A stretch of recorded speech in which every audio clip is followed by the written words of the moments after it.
同款是有关交通建设的消息。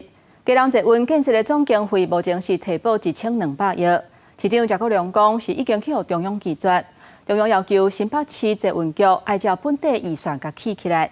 因那铁道局是表示，目前并不是调整工程经费的问题，是新北市府有误解。因那新北市府2月12日的时阵已经照本地协定的经费提报。新北市长侯友宜讲，基隆捷运的经费希望会当赶紧核定，今年完成招标。基隆市民一直真盼望的基隆捷运几条路线通过台北、新北、基隆是真侪基隆市、新北市10支区延伸到南港中间重要的大众运输轨道。不过市长谢国良7日伫市议会临时会讲，新北市府提拨经费增加到1200多亿，予中央拍转来。中央交通部现在只给3个县市690几亿的预算来做这样子的工程。有很多的建设是不是会因此而接受到打折？现在的物条、现在的人工，一定要到1000出头亿才能够来把它盖完。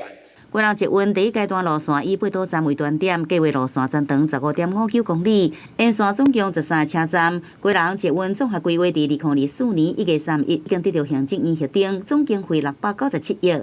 谢国良讲，伫总经费697亿时，基隆市府负担47.93亿，修正了后1093亿版本，基隆负担72.23亿。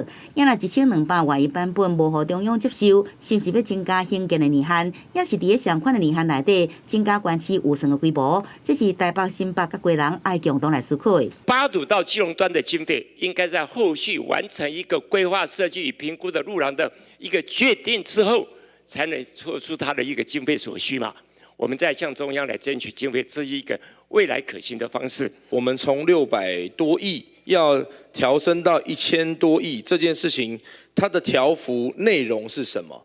如果只是单就说，因为逐年提高5%的物调费的话，我相信不会到1000多亿。不过，议长董志伟即期新北市府拍算双北市路段先通报工程一平，基隆路段暂时延迟。另外，基隆段采传统工程招标，也就是先设计表了后才工程标，恐惊有拖延基隆捷运完工年限。交通部讲已经请新北市府重新提报，并没有所谓修正计划被中央打回票，可能有误解的这样一个状况。新北市政府已经在今年的2月12号重新提报，按照原核定经费来提报给我们做审议，我们尽快在做处理当中。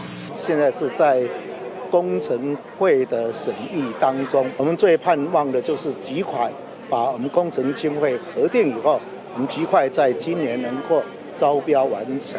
谢国良讲，基隆市府也是基隆捷运的业主，新北捷运工程局是应做厂。所有的规划必须台北、新北、基隆3方面拢同意这样的一平。新北市捷运工程局回应，对综合规划通过到工程发布中间，应该无价起价，市场行情变化是过来普遍进行。伫工程发表了后，才发度估算计划总经费，较符合实际整个计划工程发布所需要需求了后，就会随启动修正财务计划。